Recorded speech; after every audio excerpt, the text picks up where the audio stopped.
सो यार कैसे हैं आप लोग। फिर से स्वागत है आपका एक और कमाल के वीडियो में, जिसमें मैं एरो सीजन 1 एपिसोड 8 की कहानी से आपको रूबरू कराऊंगा। फ्रेंड्स, इसके पहले के सारे एपिसोड को मैंने बहुत ही उम्दा तरीके से अपने चैनल पर एक्सप्लेन कर रखा है, जिसका लिंक आपको डिस्क्रिप्शन आई बटन या फिर इस वीडियो के एंड स्क्रीन में मिल जाएगा। मेरी आपसे रिक्वेस्ट है कि आप इस वीडियो को देखने के बाद उन सारी वीडियोस को भी देख लेना, ताकि आपको इस सीरीज से जुड़ी सारी कहानियां अच्छे से क्लियर हो सके।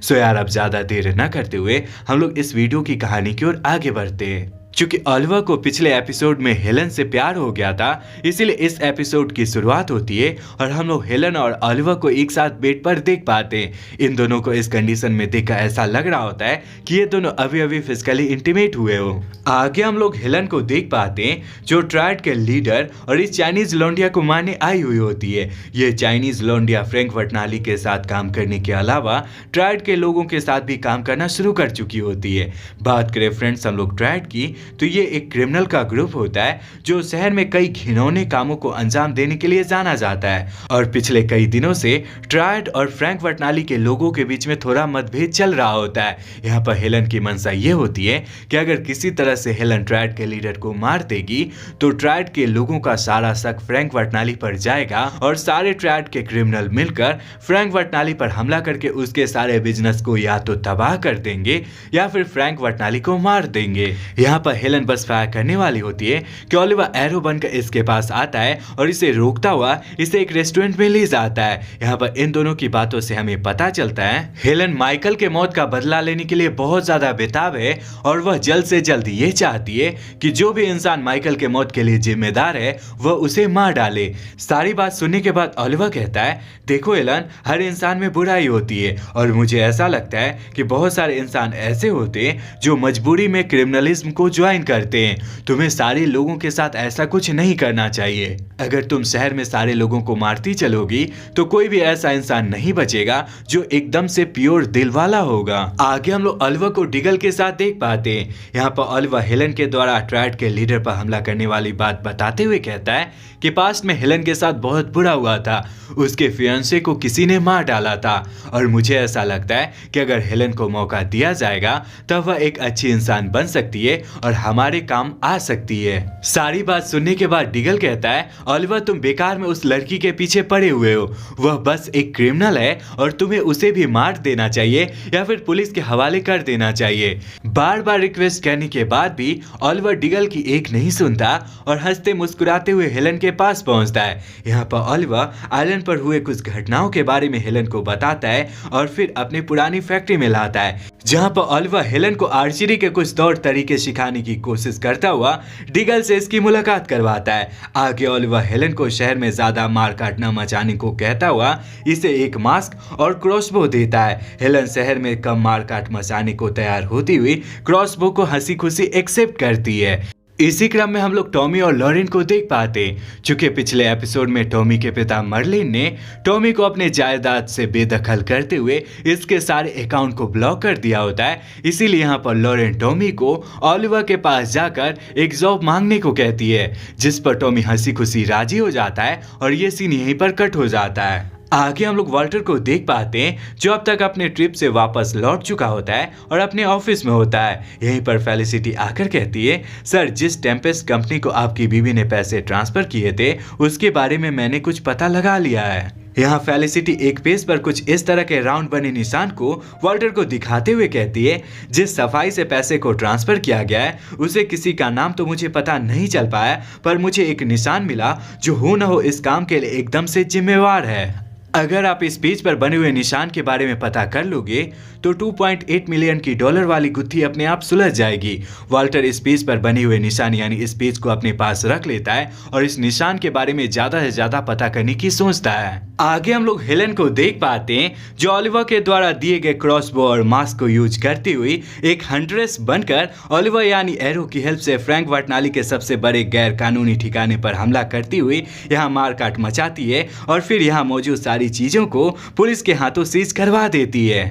चूंकि फ्रैंक वटनाली के सबसे बड़े ठिकाने पर पुलिस कब्जा कर चुकी होती है, इसीलिए फ्रैंक वटनाली बहुत ज्यादा निराश होता है और अपनी बेटी से कुछ बात करने की कोशिश करता है। चूंकि ये सारा कांड हेलन ने ही मचाया होता है, इसीलिए हेलन इसकी बातों को इग्नोर करती हुई पार्टी करने घर से बाहर चली जाती है। इसी क्रम में हम लोग वॉल्टर को देख पाते हैं, जो अपनी बीवी मोइरा से छुपता छुपाता हुआ अपनी बीवी के कमरे में पहुंचता है और अपनी बीवी की सारी चीजों को तलाशना शुरू करता है। काफी देर तक इधर उधर जांच पड़ताल या फिर खोजबीन करने के बाद इसे एक डायरी मिलती है, जिस पर ठीक उसी तरह का निशान होता है जो फेलिसिटी के द्वारा दिए गए पेज पर बना हुआ निशान था। जब वॉल्टर इस डायरी को चेक करता है तो इसमें निशान के अलावा कुछ भी नहीं होता है। इस निशान को देखकर वॉल्टर को थोड़ा शक होता है और वह डायरी को उठाता हुआ फेलिसिटी के पास पहुंचता है और फिर फेलिसिटी से कहता है, मुझे लगता है इस डायरी में कुछ न कुछ लिखा हुआ है या फिर इसके अंदर कुछ राज है। तुम्हें इस डायरी के बारे में ज्यादा से ज्यादा पता करना है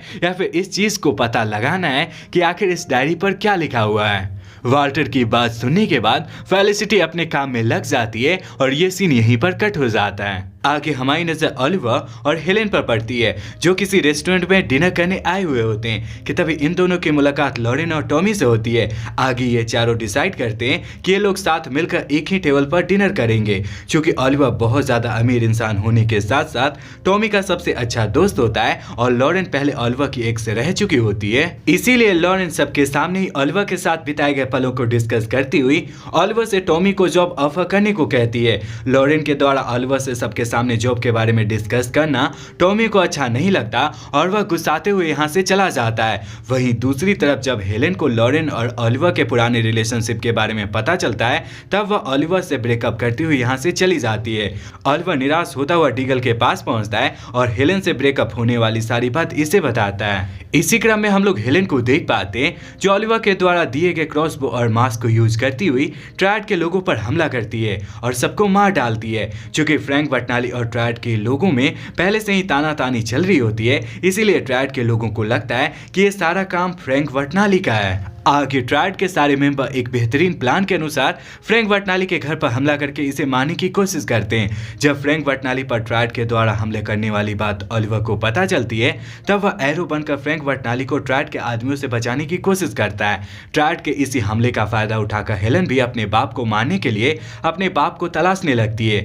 आगे हम लोग फ्रैंक वटनाली को देख पाते हैं, जो माइकल के पास से मिले हेलेन वाले लैपटॉप को लेकर घर से भाग रहा होता है कि तभी फ्रैंक वटनाली के पास हेलेन कर अपने क्रॉसबो से इसे मारने की कोशिश करती है, पर ओलिवर फुर्ती दिखाते हुए यहाँ पर आ जाता है और हेलेन के क्रॉसबो को नीचे फेंकता हुआ हेलेन को समझाने की कोशिश करता है। ओलिवर और हेलेन बात कर रहे होते हैं कि इसी मौके का फायदा उठाकर फ्रैंक हेलेन के क्रॉसबो को उठाता हुआ हेलेन पर हमला कर देता है, जिस वजह से हेलेन बहुत ज्यादा घायल हो जाती है। हेलेन की तबीयत खराब होते देख ओलिवर हेलेन को अपने साथ उठाता हुआ वेयरहाउस में ले जाता है और फिर इसका इलाज करना शुरू करता है। और जब हेलेन की आंखें खुलती है तो ओलिवर से इसे पता चलता है कि माइकल के पास मिले हेलेन वाले लैपटॉप में मौजूद सारे सबूतों को ध्यान में रखते हुए पुलिस ने फ्रैंक वटनाली को गिरफ्तार कर लिया है। चूंकि हेलेन अपने बाप को मारना चाहती थी, इसीलिए वह पुलिस के द्वारा फ्रैंक वटनाली को पकड़े जाने वाली बात को लेकर उतना ज्यादा खुश नहीं हो पाती, पर खुद को संभाल लेती है।